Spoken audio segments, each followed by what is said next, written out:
नमस्कार माझ्या छोट्या मित्रमैत्रिणींनो. आज मी तुम्हाला गोष्ट सांगणार आहे. ऐका. प्रत्येकाला वाटतं की आपल्याला देव भेटावा, म्हणजे आपण लहान असताना तरी असं वाटतं की देव आपल्याला दिसावा, देव भेटावा, पण देव भेटत नाही आणि आपल्या मनातलं कुतूहल काही कमी होत नाही. परंतु पूर्वीच्या काळी जेव्हा ऋषीमुनी तपस्या करायचे, यज्ञ करायचे, तेव्हा त्यांना देव दर्शन द्यायचे. त्याच्यासाठी ते खडतर तपश्चर्या करायचे. नंतर देवांचे सुद्धा अवतार झाले, जसं राम, कृष्ण वगैरे. परंतु त्यानंतर संत जे होते, मोठे मोठे संत होऊन गेले, त्यांनाही देव दर्शन द्यायचा. पण आपल्या नशिबात काही देवाचं दर्शन नाही. परंतु देव असतो आणि तो माणसांच्या रूपात आपल्याला मार्गदर्शन करतो, मदत करतो. तर ऐका एक गोष्ट. एका गावात धरणफुटीमुळे महापूर येणार असतो. गाव प्रमुख सांगतो गावातील प्रत्येकाला की गावाशेजारच्या उंच डोंगर आहे, त्याच्यावरती जा. तुमचं जे आवश्यक थोडंफार खाण्यापिण्याची किंवा मौल्यवान वस्तू घेऊन, कारण छोटी छोटी मुलं पण असतात, तर तुम्ही डोंगरावर जा. त्याप्रमाणे गावातील लोक वागतात. शेवटी गाव प्रमुखाच्या व त्याच्या साथीदारांच्या लक्षात येतं की सर्व लोक डोंगरावर गेलेत, फक्त मंदिराचा पुजारी मंदिरात आहे. गाव प्रमुख लगेच एका साथीदाराला मंदिरात जाऊन पुजाऱ्याला आणायला पाठवतो.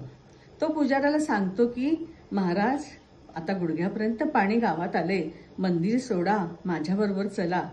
गाव प्रमुख आणि काही मोजके लोक वेशीवर आपली वाट पाहत आहे. पुजारी म्हणतात, मी देवाची निरपेक्ष सेवा केलेली आहे, माझा देव मला वाचवील, असे बोलून तो त्याला परत पाठवतो. वेशीवर येऊन तो घडलेला प्रकार गाव प्रमुखाला सांगतो.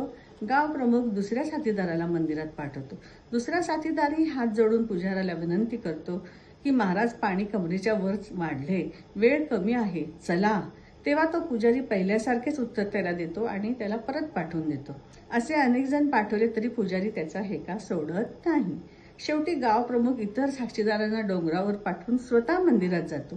पुजाऱ्याचे पाय धरून सांगतो की महाराज, गावात मी एकटाच मागे थांबलो आहे, पाणी डोक्याच्या वर वाढले, मी पट्टीचा पोहणारा आहे, माझ्याबरोबर चला. पुजारी त्यालाही तेच उत्तर देतो. नाईलाजाने गाव प्रमुख एकटाच त्या महापुरातून बाहेर येऊन सुरक्षितपणे डोंगरावर जातो.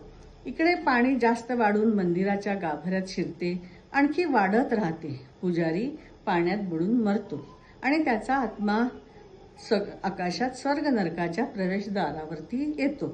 तिथे तो देवाला जाब विचारतो, तुझी एवढी सेवा केली मी, काही अपेक्षा न ठेवता, तू मला वाचवायला का आला नाही? तेव्हा देव म्हणतो, अरे बाबा, यात माझी काहीच चूक नाही.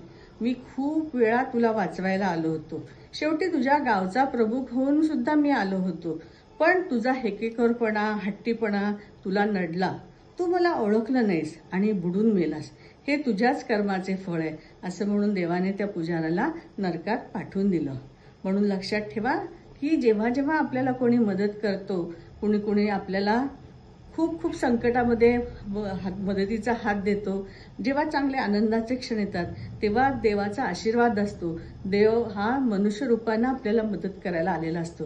तुम्ही पण इतरांचे देव व्हाल बरं का, मदत करून. तेव्हा लक्षात ठेवा की देव आहे आणि तो माणसांच्या रूपात आहे, तुमच्यात पण आहे, सगळ्यांच्यामध्ये आहे. परंतु त्याला चांगलं वागलेलं आवडतं बरं का.